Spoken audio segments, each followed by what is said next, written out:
अस्सलाम वालेकुम दोस्तों, आज मैं आपको दिखाता हूँ कि इटली में जो बिल्डिंग है तकरीबन 7, 8, 10,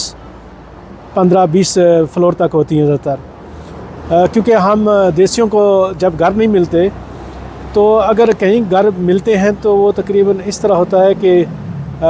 ऐसी बिल्डिंगें जो कि बहुत पुरानी हैं, तो वहाँ पे जहाँ पे लिफ्ट नहीं होती, एशेंसोरे कहते हैं जो इटली में, तो ऐसी बिल्डिंगों में हमको घर मिलते हैं।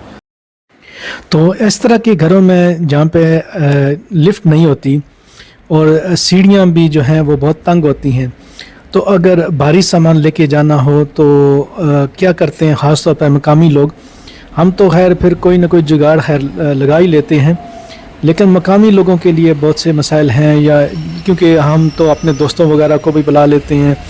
और कोई कुछ ना कुछ जुगाड़ करके ले जाते हैं। लेकिन ये कि मकामी जो इटालियन लोग हैं, अगर ऐसी बिल्डिंगों में उनको घर मिलते हैं जहाँ पे ना लिफ्ट है और सीढ़ियाँ भी बहुत तंग है, और अगर भारी सामान फर्नीचर या फ्रिज वगैरह ऊपर ले जानी हो या अगर शिफ्टिंग करनी हो ऊपर से नीचे लानी हो, तो उसका क्या तरीका अख्तियार करते हैं कि वो मुख्तलिफ़ किस्म की क्रेन होती हैं। अभी आप देख रहे हैं कि इस तरह की क्रेन जो हैं वो इस्तेमाल करते हैं सामान को ऊपर ले जाने के लिए या कभी कभार ऊपर से नीचे लाने के लिए। तो हम लोग भी अगर मजबूरी हो तो इसका यही हल है, क्योंकि इटली में अभी भी तकरीबन 50 साल से ज़्यादा या 100 साल पुरानी बिल्डिंगें इस्तेमाल होती हैं अक्सर शहरों में। जो शहर तारीख़ी हैं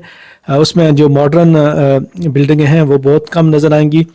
तो ये बड़ी बड़ी दीवारों वाली और पुराने स्टाइल की, अब इनमें ना नीचे पार्किंग भी नहीं, और इनके अंदर